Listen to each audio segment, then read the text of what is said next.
പൂരം കണ്ടിട്ടില്ല. പൂരം ടി വിയിൽ തന്നെയാണ് കണ്ടത്. വെടിക്കെട്ടും എവിടെയോ ദൂരത്തിരുന്ന് അതിൻ്റെ ശബ്ദം മാത്രമാണ് കേട്ടത്. ഇപ്രാവശ്യം മറ്റു ജനങ്ങൾക്ക് കിട്ടുന്ന അവകാശം പോലെ എവിടെങ്കിലും നിന്ന്, എത്രയും അടുത്ത് നിന്ന്, അല്ലെങ്കിൽ അനുവദിക്കപ്പെടുന്ന അകലത്തിൽ നിന്ന് കാണാനുള്ള ആഗ്രഹമുണ്ട്. ഇതൊരു തൃശ്ശൂർ സമൂഹം നൽകിയ ഒരു അനുഗ്രഹമാണ്. ആ അനുഗ്രഹം നുകർന്ന് അനുഭവിക്കാൻ വേണ്ടി വന്നു.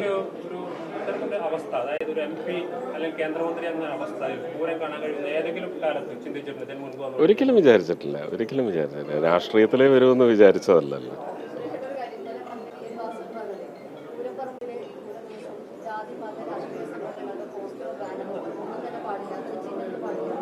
ഒരു കണക്കിന് അത് നല്ലതല്ലേ?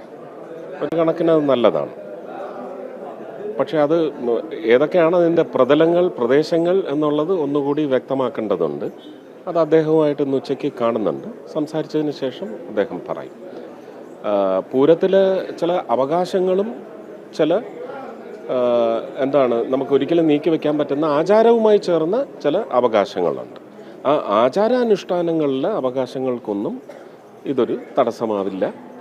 അല്ലെങ്കിൽ അത് നല്ലതാണ്. ഇത് സമൂഹത്തിൻ്റെ സ്വത്താണ് ഈ ആഘോഷം എന്ന് പറയുന്നത്. അപ്പോൾ സമൂഹത്തിന് നിരക്കുന്നതായ തരത്തിൽ പ്രദർശന നഗരി എന്ന് പറയുന്നത് ഒരുങ്ങി നിൽക്കുന്നത് ഒരു എല്ലാവർക്കും ആക്സെപ്റ്റബിൾ ആവുന്നതിന് അത് വളരെ നല്ലതാണ്.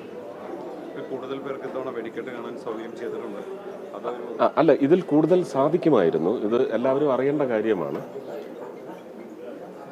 ഏപ്രിൽ 3-ാം തീയതി ലോക്സഭയിൽ മുനമ്പത്തിൻ്റെ ഡിസ്കഷൻ നടന്നുകൊണ്ടിരിക്കുമ്പോൾ തന്നെ വൈകുന്നേരം 5 മണിക്ക് അമിത്ഷാജിയും പീയൂഷ് ജിയും കൂടി എടുത്ത തീരുമാനം എന്നെ അവർ രണ്ടുപേരും വിളിച്ചറിയിച്ചത്, ഇപ്രാവശ്യം പെസോയുടെ ഒരു റെസ്ട്രിക്ഷനും ഉണ്ടാവില്ല. ഓഗസ്റ്റിൽ ഞാൻ ഇവിടെ വന്ന് പറഞ്ഞതുപോലെ റിങ്ങിൻ്റെ പകുതിയല്ല, റിംഗ് റോഡ് മുഴുവൻ ജനങ്ങളെ നിർത്താവുന്നതിൻ്റെ പരിധി നിശ്ചയിക്കാൻ അഡ്മിനിസ്ട്രേഷന്, ജില്ലാ ഭരണകൂടത്തിന് അതിൻ്റെ നിർദ്ദേശം നൽകാൻ പോവുകയാണ്. 4-ാം തീയതി പാർലമെൻറ്റ് ക്ലോസ് ചെയ്ത് കഴിഞ്ഞാൽ അതിൻ്റെ നടപടിക്രമങ്ങൾ സ്വീകരിക്കും. 2-ാം തീയതിയാണ് ഈ തീരുമാനം ഉണ്ടാകുന്നത്. അന്ന് രാത്രിയാണ് ഒരു സംസ്ഥാനത്ത് വെടിക്കെട്ട് അപകടത്തിൽ 18 പേര് മരിക്കുന്നത്.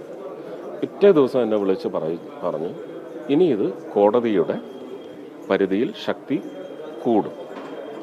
കാരണം ഇങ്ങനെ ഒരു സംഭവം ഉണ്ടായതിൻ്റെ പശ്ചാത്തലത്തിലാണോ നിങ്ങൾ ഈ ഇളവ് പുഷ് ചെയ്തതെന്നൊരു ചോദ്യം വന്നാൽ ഗവൺമെൻറ്റിൻ്റെ പുതിയ അമെൻമെൻറ്റും ഗവൺമെൻറ്റിൻ്റെ നിയമങ്ങൾ ഇതെല്ലാം ജനങ്ങളുടെ പ്രൊട്ടക്ഷന് വേണ്ടിയുള്ളത് മാത്രമാണ്.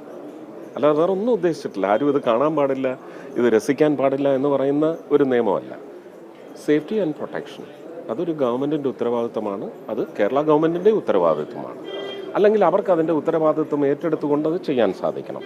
അപ്പോൾ അതിന് ചില ഇളവുകൾ പിന്നീട് സംസാരിച്ചതിൻ്റെ പശ്ചാത്തലത്തിൽ ജില്ലാ ഭരണകൂടത്തിന് അതിൻ്റെ പൂർണ്ണ ഉത്തരവാദിത്വം നൽകിക്കൊണ്ടാണ് ഇപ്പോൾ ഈ ഇളവുകൾ വന്നിട്ടുള്ളത്. നമുക്ക് വരും കാലങ്ങളിൽ ഒരു ശക്തമായ വളരെ അച്ചടക്കത്തോടെ ഭക്തജനങ്ങളായാലും ഇതിൻ്റെ ആസ്വാദകരായാലും നല്ലൊരു പൂരം കാഴ്ചവെച്ച് കഴിഞ്ഞാൽ നമുക്ക് തീർച്ചയായിട്ടും ഇളവുകൾ കൂട്ടിയെടുക്കാം അടുത്ത തവണ. ഇല്ല, അത് ഈ റോഡ് സൈഡിലുണ്ടായിരുന്ന കല്ലിലേക്ക് ടയർ കയറി പഞ്ചറായത്. കുറച്ച് വലിയ ഒന്നുമില്ല.